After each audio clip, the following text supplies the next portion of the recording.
पार्वती विवाह की कथा।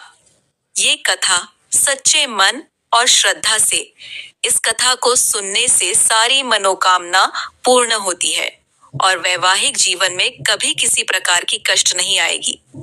हिंदू धर्म में सोमवार का दिन भगवान शिव को समर्पित माना गया है। इसी दिन शिव भक्त व्रत, पूजन और कथा के माध्यम से भोलेनाथ को प्रसन्न करते हैं। सोमवार की कथा में शिव पार्वती विवाह का विशेष महत्व है, क्योंकि यह विवाह त्याग और तपस्या, प्रेम और समर्पण, शक्ति और चेतना के दिव्य मिलन का प्रतीक है। प्राचीन काल में हिमालय पर्वत के राजा हिमवान और उनकी पत्नी मैना अत्यंत धर्मपरायण और शिव भक्त थे। उनके घर एक दिव्य कन्या ने जन्म लिया, जिनका नाम पार्वती रखा गया। बाल्यावस्था से ही पार्वती के मन में भगवान शिव के प्रति गहरी श्रद्धा और प्रेम था। उन्होंने नारद मुनि से भगवान शिव के गुण, उनके तपस्वी स्वरूप और उनके वैराग्य की कथाएं सुनी। तभी पार्वती ने मन ही मन निश्चय कर लिया कि वे केवल भगवान शिव को ही अपने पति के रूप में स्वीकार करेंगी। दूसरी ओर भगवान शिव सती के वियोग के बाद घोर वैराग्य में लीन थे। वे कैलाश पर्वत पर ध्यानस्थ रहते, संसारिक बंधनों से दूर। देवताओं को चिंता हुई कि यदि शिव विवाह नहीं करेंगे तो सृष्टि का संतुलन बिगड़ जाएगा।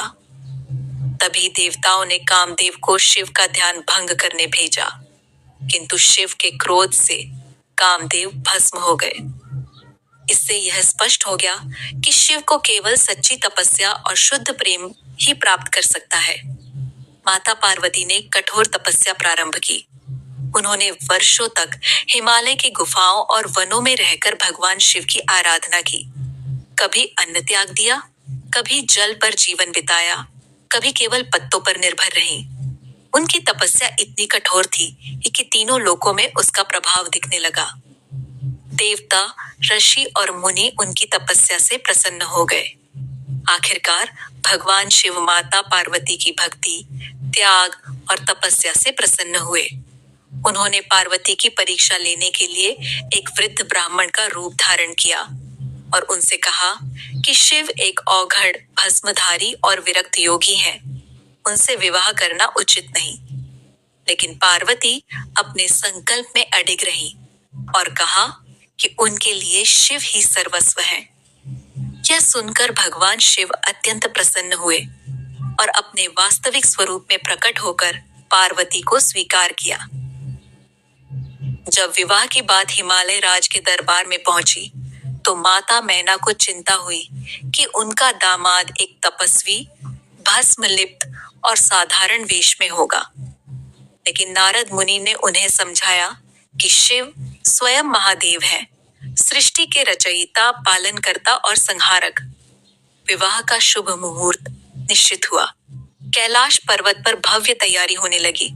देवता, ऋषि, गंधर्व, अप्सराएं और समस्त ब्रह्मांड इस विवाह के साक्षी बने। शिव की बारात अत्यंत विचित्र थी। भूत, प्रेत, पिशाच, नाग, गण, डमरू और भस्म से सजी हुई। यह दृश्य देखकर माता मैना भयभीत हो गई और मूर्छित हो गई। तब भगवान शिव ने अपने सौम्य रूप को धारण किया। उन्होंने दिव्य आभूषण पहने, गले में रुद्राक्ष, मस्तक पर चंद्रमा और जटाओं से गंगा प्रवाहित हुई। यह स्वरूप देखकर माता मैना और सभी देवता आनंदित हो गए। शिव और पार्वती का विवाह वैदिक विधि विधान से संपन्न हुआ। अग्नि को साक्षी मानकर दोनों ने 7 फेरे लिए। यह विवाह केवल 2 व्यक्तियों का नहीं, बल्कि शिव और शक्ति, चेतना और ऊर्जा, तपस्या और करुणा का मिलन था।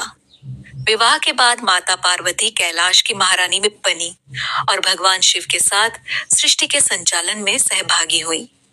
इस विवाह से यह संदेश मिलता है कि सच्चा प्रेम तपस्या, धैर्य और विश्वास से प्राप्त होता है। अहंकार, भय और संदेह का त्याग कर जब मन शुद्ध होता है, तभी ईश्वर कृपा करते हैं। सोमवार को शिव पार्वती विवाह की कथा सुनने और व्रत करने से वैवाहिक जीवन में सुख, प्रेम और शांति आती है।